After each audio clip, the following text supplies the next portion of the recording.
भगवान श्री राम से युद्ध करने वाले होंगे ना, नजर कहां पहुंचेगी? तलवार पर। यदि भरतलाल जी भगवान से मिलने के लिए आ रहे होंगे ना, नजर कहां पहुंचेगी? फूलों पर। चलो 3 प्रकार के बेट सजाओ और स्वागत के लिए चलते हैं। श्री निखार राज बड़ी राजनीति के अनुसार कि अगर भरत जी श्री राम जी से मिलने के लिए आ रहे तो फूलों की भेंट स्वीकार करेंगे, और अगर श्री राम जी वन में शिकार के लिए आए तो मछली की भेंट स्वीकार करेंगे, और अगर भरत जी श्री राम से युद्ध के लिए आ रहे हैं तो तलवार की भेंट स्वीकार करेंगे। इस प्रकार 3 प्रकार की भेंट सजाते हुए श्री निखात राज पीठ पाठी पुरानी भर भर भार कहार में आने। ऐसा है, हमारे सभी कीड़ी दल से कहो, हमारे सावरे कटक से कहो, हाँ, कि जब तक हमारे हाथ ऊपर को नहीं हो जाएं, हाँ, तब तक कोई भी युद्ध प्रारंभ नहीं करेगा। अच्छा। और जब हमारे हाथ ऊपर को हो जाए तो जान लेना युद्ध शुरू। अच्छा, ये हमारा वंचरों का जो है संकेत है। इस प्रकार सभी को संकेत दिया कि जब तक मेरे हाथ ऊपर ना हो जाए तब तक युद्ध प्रारंभ मत ही कर देना। सभी तैनात हैं, सभी बंधुओं को अपने कटक को लेकर के निखात राज स्वागत के लिए जा रहे हैं। 3 प्रकार की भेंट सजा करके सर्वप्रथम गुरुदेव को प्रणाम। बेटे भरत, देखो निखात राज बड़ी चतुराई के साथ में, और ये 3 प्रकार की भेंटें सजा करके लेकर के आ रहे हैं, क्योंकि इनके हृदय में ये विचार आ गया है कि भरत कहीं राम जी से युद्ध करने के लिए तो नहीं आ रहे, क्योंकि भरत इस समय राजा हो गए हैं। कहीं युद्ध करने के लिए आ रहे हो, या फिर हो सकता है भरत जी मिलने के लिए आ रहे हो। तो बेटे भरत, निखात राज पे 3 प्रकार की भेंटें हैं कि युद्ध करने के लिए आ रहे हैं तो फिर तलवार की भेंट स्वीकार करना है, और फिर शिकार खेलने के लिए आ रहे हैं भरत जी तो मछली की भेंट स्वीकार करना है, और यदि मिलने के लिए आ रहे हैं तो पुष्पों की भेंट स्वीकार करेंगे भरत जी। तो तुम तो मिलने के लिए आए हो ना, इसलिए पुष्पों की भेंट स्वीकार कर लेना बेटे। हम गुरुदेव के लिए प्रणाम करते हैं। गुरुदेव प्रणाम। गुरुदेव को प्रणाम करते हुए भरत जी के सामने 3 प्रकार की भेंट जब भरत जी ने देखा, हमें तुम्हारी फूलों की भेंट स्वीकार है भैया। निखात राज जय हो। संशय में पड़ गए, मैं क्या सोच रहा था और ये क्या निकले। तो वास्तव में ये मिलने के लिए आ रहे हैं, क्योंकि फूलों की भेंट स्वीकार की है। आओ, क्यों नहीं, हम आपसे मिल लेते। सारा ज्ञान छोड़ करके भुजा प्रसार करके भरत जी से मिले। अरे बाजी बाजी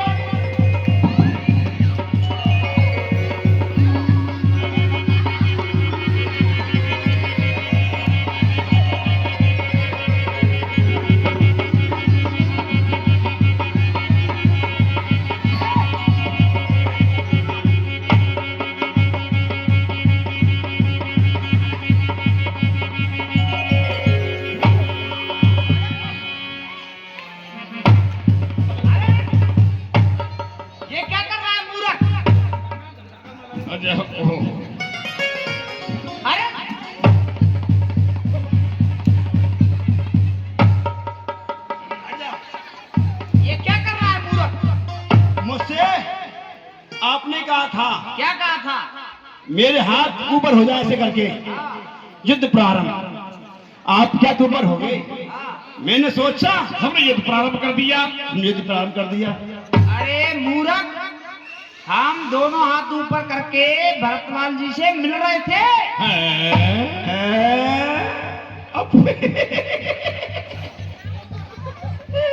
हम मिल रहे थे।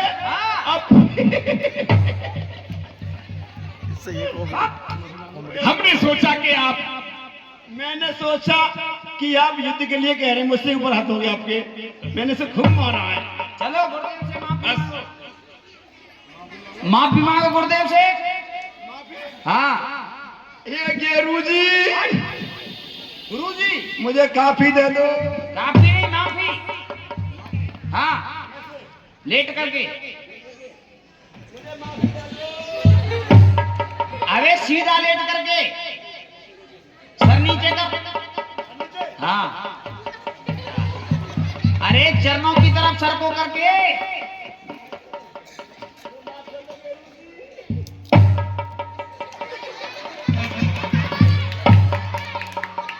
गुरुदेव, निखादराज, मैं आपकी क्या सेवा कर सकता हूँ?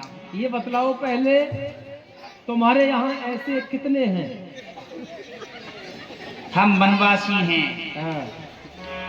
ये निखादराज, हमें वो स्थान वहां ले चलो जहाँ की एक रात्रि मेरे राम ने जहाँ निवास किया है। क्यों नहीं गुरुदेव? आओ। जहाँ बेटा से हुआ। राम लखन ने से सोए, कहते भरे जल लोचन कोई। गुरुदेव की आज्ञा का पालन किया जाए। आओ। ये 10 रुपए श्री बंसीलाल जी चुर्री वाले भरत जी के अपने पे गुस्सा कर देते हैं, कमेटी उन्हें बार बार धन्यवाद देती है। गुरुदेव, यही वो कुशाओं की सांकरी है जहाँ के मेरे प्रभु श्री राम माता जानकी जी के सहित इन कुशाओं की सांकरी पर एक रात्रि विश्राम किया।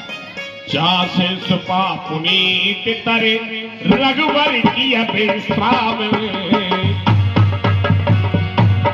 अति सनी साधरी भरत की। भाई के लिए, ऐसे भाई के लिए धन्य हो जो कि शरण जहाँ- रज आखिर लाई पुनहि न कहते प्रीति अधिकाई। जहाँ मेरे भरत के चरण की रज है, उसको अपने सारे शरीर से भरत जी लपेट रहे हैं और वहाँ लोटपोट हो रहे हैं। कुछ सात्री निहार सोहाई कीन प्रणाम प्रदक्षिण जा। कुशाओं की सात्री जो जहाँ के प्रभु ने विश्राम किया उसको प्रणाम करते हुए जहाँ श्री राम जी ने अपने चरण रखे, सारा प्रफुल्लित हुआ। और तभी गुरु वशिष्ठ जी ने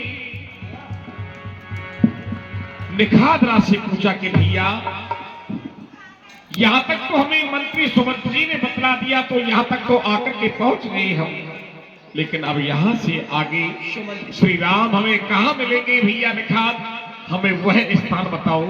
अब हम जहाँ की मेरे राम निवास कर रहे हैं। हे गुरुदेव, इस समय मेरे प्रभु श्री राम माता जानकी अनुज भ्राता लक्ष्मण के सहित चित्रकूट धाम में, कहीं कहा मुनिलाल? चित्रकूट धाम पर जानकी महिमा को मां मुनियों ने नेत नेत कह करके बखान किया है, वहीं विचरण कर रही हैं। आइए। निखादराज, अब हमें ऐसी जगह से ले चलो जहाँ की गंगा में जल कम हो, क्योंकि इतने प्रवासी के लिए नाव तो आएंगी नहीं। हाँ, इसलिए कोई ऐसी जगह ले चलो जहाँ की पानी कम हो, तो हम निकल करके यहाँ से चले जाएं। क्यों नहीं गुरुदेव, आइए मैं आपको गंगा पार उस स्थान से कराता हूँ जहाँ के गंगा में थोड़ा जल है। आइए।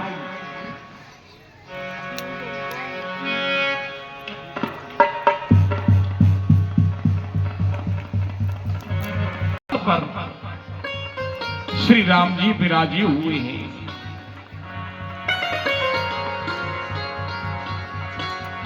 एक बार सभी मिलकर के जय बोलेंगे, बोले चित्रकूट धाम की, बोली श्री रामचंद्र भगवान की, माता जानकी की, लखन यति की। और लगा देंगे जयकारा जोरदारी से। बोलो श्री रामचंद्र भगवान की जय, लखन लाल की जय। आनंद नहीं आया? अरे दोनों हाथ ऊपर उठा करके भगवान का जयकारा लगाया जाता है। उठाएं दोनों हाथ ऊपर और लगा दें जयकारा जोरदारी से। बोलो श्री रामचंद्र भगवान की जय। आनंद नहीं आया? हाँ, आनंद ना आया विजय में। ये दोनों हाथ ऊपर उठा करके भगवान का जयकारा क्यों लगाया जाता है? एक समय की बात है, आप ये सोच रहे हैं कि बार बार पंडित जी कह रहे हैं कि दोनों हाथ ऊपर उठा करके जयकारा लगाएं। आखिर दोनों हाथ ऊपर उठा करके जयकारा लगाने से होता क्या है? एक समय की बात है, एक समय वह दुष्ट दुशासन और द्रौपदी के केसों को पकड़ करके और घसीट करके राज्यसभा में ले आया और उसकी साड़ी को खींच रहा है, उसे नग्न कर रहा है। द्रौपदी रो रही है, चिल्ला रही है, लेकिन उसकी सुनने वाला उस सभा में कोई नहीं है। द्रौपदी ने पितामह भीष्म की तरफ देखा कि हे पितामह, आपके होते हुए दुशासन मुझे नग्न कर रहा है, पितामह मेरी रक्षा करो। लेकिन पितामह भीष्म ने अपनी गर्दन को नीचे डाल दिया। गुरु द्रोणाचार्य की तरफ देखा कि हे गुरुदेव, आपके होते हुए ये दुशासन मुझे नग्न कर रहा है, गुरुदेव मेरी लज्जा को बचा लो गुरुदेव। लेकिन गुरु द्रोणाचार्य ने अपनी गर्दन को नीचे डाल दिया। पांचों पतियों की तरफ देखा कि अरे पति देवो, मेरे 5 पति होते हुए और ये दुष्ट दुशासन मुझे नग्न कर रहा है, अरे मेरे पति देवो मेरी रक्षा करो। उस समय 5 पतियों ने अपने गर्दन को नीचे डाल दिया। द्रौपदी ने कस के अपनी साड़ी को पकड़ रखा है और रो रही है कि कोई मेरी रक्षा करो, कोई मेरी सहायता करो। लेकिन द्रौपदी की सुनने वाला वहां कोई नहीं है। जब कोई नहीं होता तो भगवान को पुकारा जाता है और द्रौपदी ने वही कार्य किया। एक हाथ से अपनी साड़ी को कस के पकड़ लिया और दूसरे हाथ से मेरे गोविंद को पुकारा कि भैया कृष्ण मेरी लज्जा को बचा लो भैया, भैया कृष्ण मेरी लज्जा को बचा लो भैया, ये दुशासन मुझे नग्न कर रहा है, भैया कृष्ण मेरी लज्जा को बचा लो। लेकिन भगवान श्री कृष्ण देख रहे हैं कि द्रौपदी ने एक हाथ से अपनी साड़ी को कस के पकड़ रखा है। इसका मतलब यह है कि द्रौपदी को अभी अपने बल के ऊपर भरोसा है। दुशासन साड़ी को खींचते जा रहा है। द्रौपदी ने देखा कि अब मुझे नग्न होने से कोई नहीं रोक सकता, अब तो मेरी साड़ी को खींच ही डालेगा ये दुशासन। जब कोई नजर नहीं आया तो दोनों हाथों को ऊपर कर दिया कि भैया कृष्ण अब मेरी लज्जा नहीं भैया, अब तो तेरी लज्जा जा रही है, भैया कृष्ण मेरी लज्जा को बचा लो, भैया कृष्ण मेरी लज्जा को बचा लो। जिस समय दोनों हाथों को ऊपर द्रौपदी ने किया तो भगवान श्री कृष्ण साड़ी के रूप में हो गए और दुशासन साड़ी को खींचते खींचते थक गया, लेकिन साड़ी कम नहीं हुई। दोनों हाथ ऊपर उठाने का मतलब होता है कि भगवान के आत्मसमर्पण होना। जय हो। इसलिए उठा ले दोनों हाथ ऊपर और लगा दे जयकारा जोरदारी से, भगवान के आत्मसमर्पण हो जाएं। बोलो सियावर रामचंद्र भगवान की जय। मेरे मंडल के नियम के अनुसार जय हो। लीला के बीच में एक अलौकिक झांकी जो लगाई जाती है, आज भगवान की कितनी सुंदर छवि है।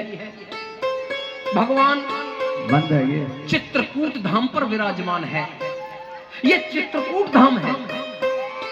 तो सभी माताएं बहनें ये ना सोचा करें कि हमारे पास में रुपया नहीं है, पैसा नहीं है, तो भगवान के मंदिर हम कैसे जा सकते हैं। अरे यहाँ आने का कोई 10 रुपया टैक्स नहीं होता है माताएं बहनें, यहाँ आने पर कोई टैक्स नहीं लगता। ये तो अपनी श्रद्धा है, जिसको भगवान ने दिया है, जिसको भगवान ने दिया है वो भेंट न्योछावर करें, और जिसको भगवान ने नहीं दिया है वो केवल भगवान के चरण स्पर्श करें और भगवान से यही प्रार्थना करें कि भगवान हमको भी दान देने योग्य बनाए। इसलिए सभी आए और भगवान के चरण स्पर्श कर लें। आ जाओ, चरण स्पर्श कर लो। और ये 101 रुपए बजाओ ताली जोर से कि दानी कभी चूकता नहीं और समुद्र कभी सूखता नहीं। हाँ। ये